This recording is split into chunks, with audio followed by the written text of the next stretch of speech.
Emmanuel. Emmanuel, Dieu est avec nous. Encore une merveilleuse journée en la présence de Dieu. Je suis venu te dire merci, Jésus. Notre seul et unique Dieu fidèle, le Dieu qui ne laissera pas notre pied glisser, celui qui veille sur nous, qui ne dort pas, ne sommeille pas. Dites merci, Jésus. Que quelqu'un dise merci, Jésus. Père Céleste, nous te remercions pour ta joie. Merci pour ta paix. Merci pour l'espérance qui inonde nos cœurs. Dieu Tout-Puissant, nous te remercions pour ta guérison divine sur notre corps, notre âme et notre esprit. Nous te louons, ô Seigneur, pour la libération de tout ce qui nous cause de la douleur. Dieu Tout-Puissant, nous te demandons que les écluses du ciel s'ouvrent pour nous aujourd'hui et que tes bénédictions, ta victoire, ta guérison se déversent à nouveau sur nous au nom de Jésus-Christ. Alléluia. Merci Jésus. Merci Seigneur. Veuillez vous rasseoir. Ce fut un moment merveilleux. Une atmosphère d'adoration, de louange et de témoignage. Tout cela pour la gloire de Dieu. Cela ne peut être que Dieu. Que quelqu'un dise, cela ne peut être que Dieu. Et en effet, cela peut n'être que lui. Et nous continuons à dire merci Jésus. Maintenant, fortifions-nous brièvement avec la parole de Dieu, la parole de vérité, la parole du salut. Donc, ouvrez avec moi le livre d'Ésaïe.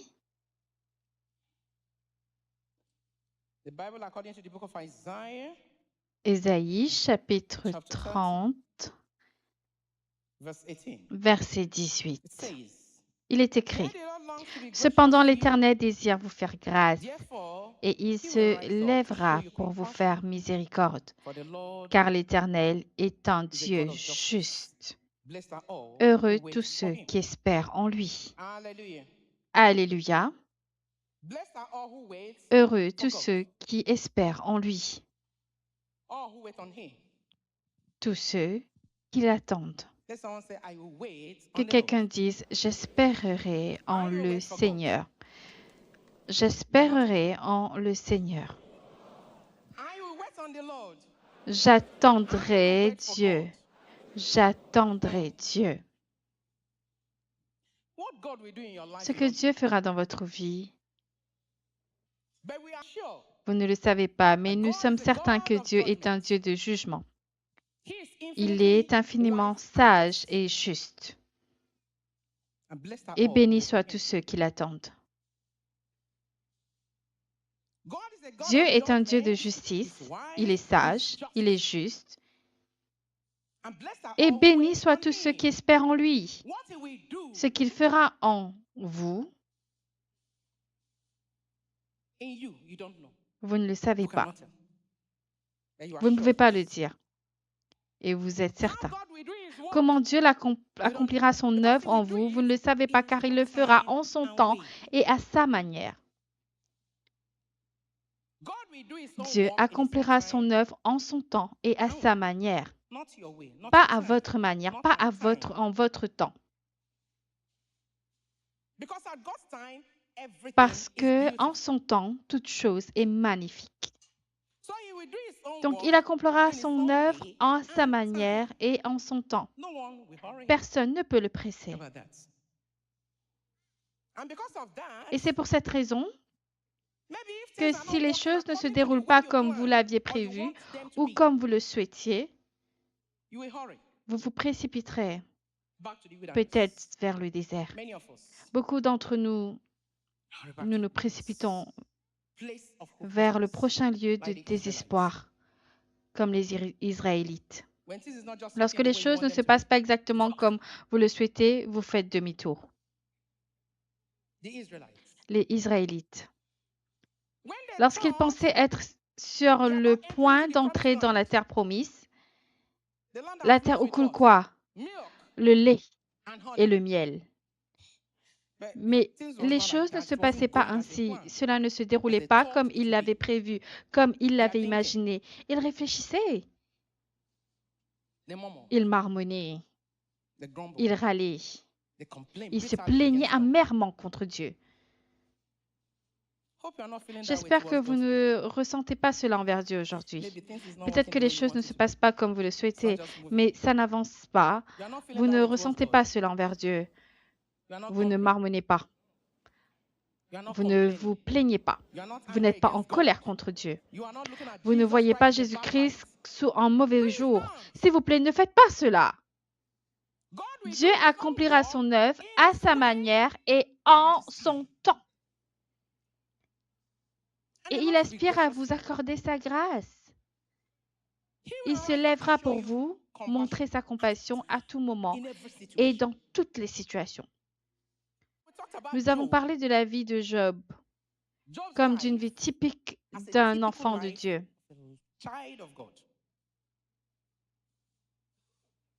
Sa vie, la bénédiction de Dieu, les épreuves et les tribulations célestes, les débats. Il a crié vers Dieu et Dieu a répondu et la restauration est venue.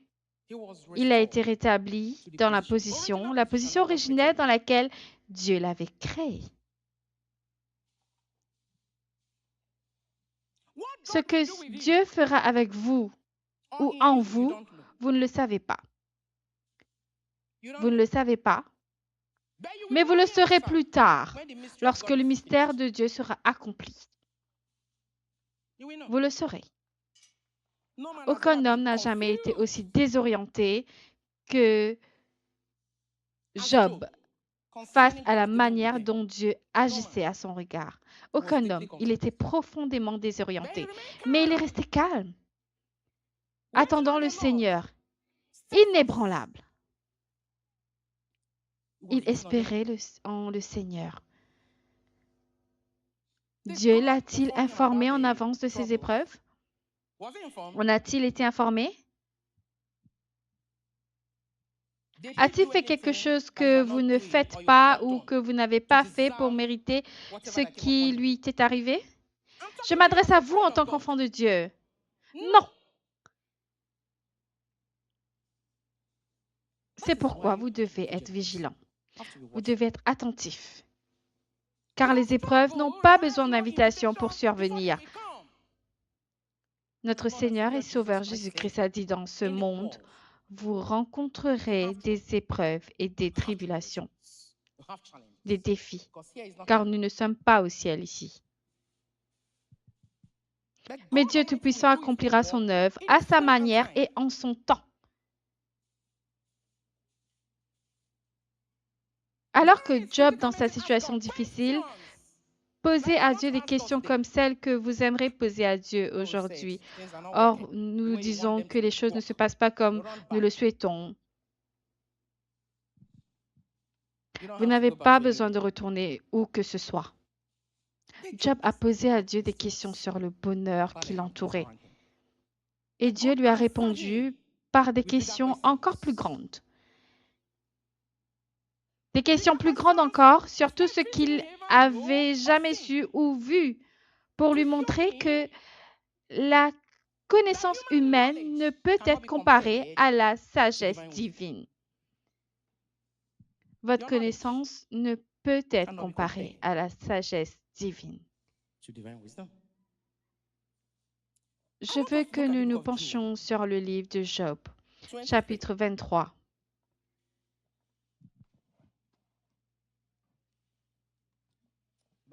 Job, chapitre 23, versets 8 à 10. Mais si je vais à l'Orient, il n'y est pas. Si je vais à l'Occident, je ne le trouve pas. Est-il occupé au nord? Je ne puis le voir. Se cache-t-il au midi? Je ne puis le découvrir. Ici néanmoins, quelle voie j'ai suivie. Et s'il m'éprouvait, je sortirai pur comme l'or. Alléluia. Qui est en train de parler? Job. Je vais à tel endroit, je ne trouve pas Dieu. Je me suis tournée vers cet endroit, il n'y est pas. Par ici, il n'y est pas. Mais il sait, le verset 10, il connaît le chemin que j'emprunte, il sait tout de moi, il connaît ma vie du début à la fin. Et quand il m'aura mis à l'épreuve, je resplendirai comme l'or. Combien d'entre nous peuvent parler ainsi comme aujourd'hui? Vous ne serez pas trouvés à court au nom de Jésus. La vie de Job est une vie typique d'un enfant de Dieu. Je le sais. J'ai cherché, j'ai posé à Dieu la question qui se pose à lui-même. Je sais qu'il me connaît. Chacun de mes pas, Dieu me connaît. Et je sais que lorsqu'il me met à l'épreuve, je serai réconforté comme que quelqu'un dit bien, que quelqu'un dit or. Oui, l'or.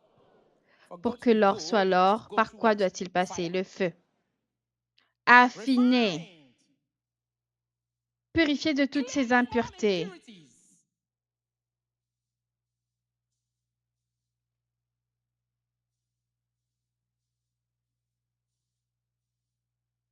Qui est cet homme qui parle? Je sais que lorsque Dieu me mettra à l'épreuve, je retrouverai du réconfort. Nous savons que chaque journée doit commencer par une prière adressée à Dieu, n'est-ce pas? Vous commencez chaque journée par une prière adressée à Dieu. Alors dites à Dieu au fur et à mesure que vous avancez. Chaque journée doit commencer par une prière. Mais après cela, en avez-vous fini avec Dieu? Après la prière, en avez-vous fini avec Dieu? Vous ne pouvez pas. Vous devez l'attendre. Vous devez espérer en lui. Et qu'implique le fait d'attendre Dieu? C'est compter sur lui pour tout. Laissez votre cœur le chercher. Ayez une dévotion totale envers lui. Espérez en l'Éternel. Vous attendrez le Seigneur, car heureux tous ceux qui l'attendent, qui espèrent en lui. Tout comme les malades et les affligés attendent que l'eau de la piscine s'agite, ils attendaient, ils restaient confiants. Ils restaient là pour être soutenus et guéris. C'est leur raison d'être. Mais ils attendaient.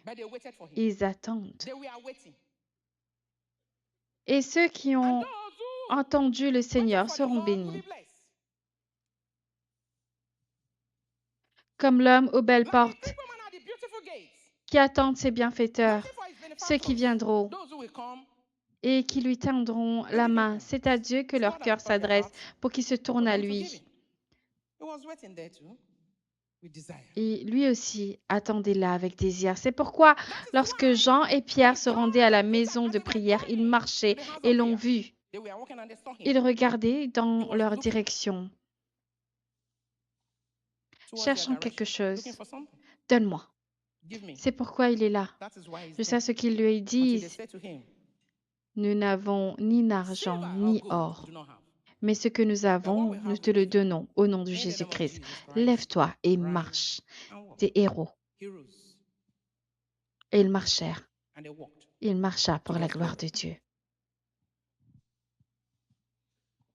Vous attendez le Seigneur, n'est-ce pas? Vous attendez son heure.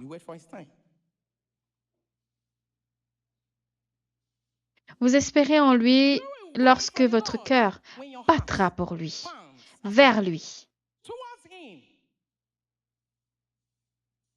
votre Dieu vivant. Si vous lisez le livre d'Ésaïe 26, vous y trouverez des chants de louange, des chants d'adoration pour ceux qui attendent le Seigneur,